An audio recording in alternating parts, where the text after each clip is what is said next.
Yo, what is up guys, Delboy here, aka Blue Collar Sports TV. Hopefully you guys are doing well.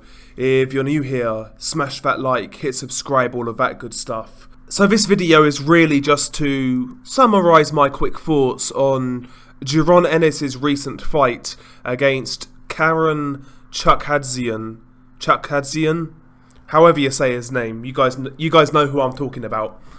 Now, following this fight, I did pay attention to people's reactions to Ennis' performance, and like always when it comes to boxing, I saw a lot of hysteria. But that is what we come to expect these days, right? I would say boxing fans, not all, but a large majority online, are bottom of the barrel, quite frankly. But that is what it is. Jaron Ennis. Now, was it a good performance by Ennis? Despite winning every single round, in my opinion, no. At times I felt he looked a little too predictable. He was trying the same thing over and over. You know, kind of just hoping to land that big shot to get rid of Jaron Chukhadzian. But that never came, and, you know, Ennis was the guy trying to chase the fight. He was the guy trying to chase the stoppage. But it was one of those occasions where I felt Ennis was trying too hard to get the knockout, and he was forcing his work more so than creating his own openings off that front foot and then capitalising on them. He never really did that, in my opinion. Now, it has to be said, Jaron, he basically fought to survive, and I say fought, but he never really did fight. He basically just ran. And when you're fighting a guy who is there purely to survive, and he knows how to look after himself, who's kind of awkward, quick feet, yeah, those guys can be hard to stop no matter who you are. So that has to be taken into account, the type of game plan in which Jaron went in with. It was purely not to win, you know, just not to get knocked out. So that has to be considered. But we can still ascertain certain areas to where Ennis needs to improve. Now, to me, when it comes to Jaron Ennis, I see a guy who has a lot of raw potential, good hand speed, good athleticism, obviously good punching power. He's big for the weight. He can fight both southpaw and orthodox, puts his shots together really well, good reactions. There's a lot of raw ability with Jaron Ennis. And, you know, if you look at his opponents prior to Jaron, I mean, he has been fed a low level of competition. You know, guys who are past their best, coming up in weight. We're talking about guys like Lipanets and Thomas DeLorme. Lipanets is a guy who likes to get stuck in, likes to come forwards. And against a guy like Ennis, that really suits Ennis down to the ground, you know. Lipanets was giving him all of the opportunities to find those counters, to find those combinations. And that's exactly what Ennis did. He gave Ennis those openings. Same thing with DeLorme. He was kind of standing off Ennis and boxing, but he really wasn't moving his feet like that. And again, if you stand in punching range with a guy like Ennis and you're boxing with him, there's every chance he can catch you with some speedy shots, whether it's combinations or counters, etc. And that's exactly what happened to DeLorme. And again, DeLorme, a guy coming up in weight, you know, older, past his best. So yeah, I mean, when you look at Ennis' opponents so far, they have really been made to order. They've not really been there to test Ennis, in my opinion. Whereas Jaron really went in there with a spoiler mentality, and I don't really recall Ennis being in there with that sort of guy. First and foremost, I will say, Ennis going 12 rounds, although he wasn't made to work hard and it was at his pace, I think could be good for him. He can learn certain things from this performance, from this fight, things to look out for going forwards, things to improve upon. Again, I will reiterate, Ennis has great, good hand speed, good combinations.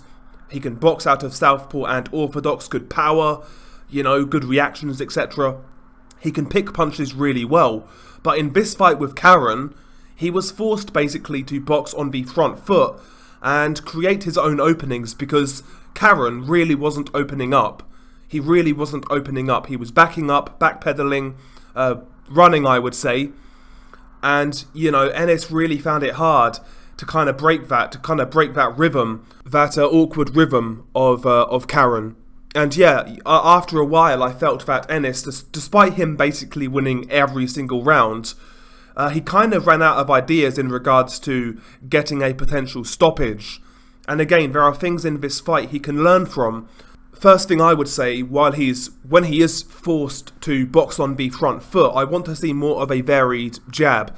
Ennis likes to flick that jab out there nice and quick to set things up. But I didn't really see as much variety on it as I would have liked. I want to see Ennis change levels with that jab. Body and head, head and body. Both quick jabs, quick setup jabs, which is the type of jab Ennis tends to use, but also more spearing jabs. Jabs that will actually cause damage against his opponents. I think a really good jab to the body, the stomach or the solar plexus, a hard jab to that area, could have been really effective for Ennis in this fight to try and slow down Karen, to try and slow those legs down, because if you've got a hard jab and you're jabbing in that area constantly throughout a fight, it can really drain a fighter's gas tank and slow his legs down that little bit to where you can land those big power shots and those big combinations. Not only that, if you're giving him that look to the body time and time again, you can then build off that, follow that jab to the body with an overhand, alternatively feint that jab to the body, come over the top, that sort of thing. More creativity was needed on the front foot from Jaron Ennis in this fight. And also, I would say Ennis, needs to kind of brush up on his skills when it comes to cutting off a ring. He never really took that step to either side to close the angles, or he wasn't throwing wide kind of cut-off punches, anything like that. And yeah, he can certainly try to implement some of those subtleties to his game to make him that much more effective on the front foot. But again, this is arguably, if you look at Ennis's career, again, most of his opponents have been knockovers. This really is the first fight to where he can go back and really learn something from. So I think you've got to look at this glass half full. Yes, there are areas in which he needs to improve, there's no doubt about it, but it's better finding out now, is what I would say. But it's all well and good me saying that after a average performance, I would say. I mean, I don't think he looked that great at all, to be honest. But again, it's something he can learn from and get better from. But ultimately, that is down to him. It's all well and good me saying that, but if he brushes this aside as just a bad performance and that's all it is, then yeah, maybe he doesn't learn from this. But from what I see from Jaron Ennis, when I hear him talk, he seems to have his head screwed on. He seems to take his craft pretty seriously. I don't see the guy out of shape, which is what I like. I've heard he spends a lot of time in the gym. So yeah, I would say go back to the gym, watch this fight back with your coaches, and ascertain to where you need to improve when it comes to your front foot game. And yeah, I think he can certainly do it. I think he's got the athleticism, the dexterity, and he's young enough to, make big improvements in that side of his game. So yeah, again, I would approach this as glass half full. He got the win. He won every single round. Didn't look great doing it, but Karen was super negative. But regardless, there are things he can improve upon from this fight. Let's hope he does it. I can understand why people are critical. I mean, again, I felt he should have stopped Karen, and I felt he looked quite... After a while, he became predictable. So yeah, there are certain aspects where you do criticise the performance, but yeah, I think people are overreacting just a little bit. But it is what it is, that's boxing fans for you. Virgil Ortiz gets the same... he gets the same, even though Virgil has actually fought higher level competition than Jaron Ennis, and I believe he's younger as well. When Virgil had that fight with Aegis Kavalauskas, he had a bad couple of early rounds. He got hit with some shots, and he was criticised for that. He got criticised for his performance against Michael McKinson. I think, yeah, it's part of the course, but Yeah, I mean, these guys are young. They've still got a lot of learning to do, and neither one of these guys are near their peaks yet. So I would take a step back, see where these guys are going to go, and yeah. But I do get the criticism, especially because the Ennis fans really they do really hype him up. But again, when Ortiz has a couple of bad moments, they will be the first to point and say Ortiz is a hype job, this, that, and the other. And now it's the Ennis fans' turn to receive the same treatment. So it is what it is. It is what it is. But if you're being rational and reasonable, yes, not a great performance, but ultimately it was against a guy who did not come to fight, a guy who was running. But regardless, Ennis should have done better, in my opinion. I expected better from Ennis because I do rate him. I do think there's a lot of talent there. But yeah, that's how I see it anyway. I'm not trying to sit on the fence, but that's just how I see it. Anyway, share your thoughts below. What did you make of Ennis's performance? And where does he go from here, by the way? Again, one more thing I want to say with Jaron Ennis. So he's this highly touted guy. People are very excited by Ennis. He's 24, 25? Something like that, still quite young.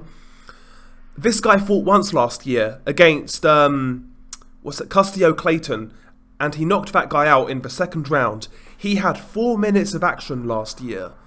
And this is a guy who is supposed to be on the come-up. Ennis, bare minimum, should have fought 3 times last year. Same goes for Virgil Ortiz. When you're fighting so infrequently and you're fighting low levels of competition, you run the risk of stagnating as a fighter. And the likes of Ennis and Ortiz should really be watching out for that. They should be a lot more active than they are.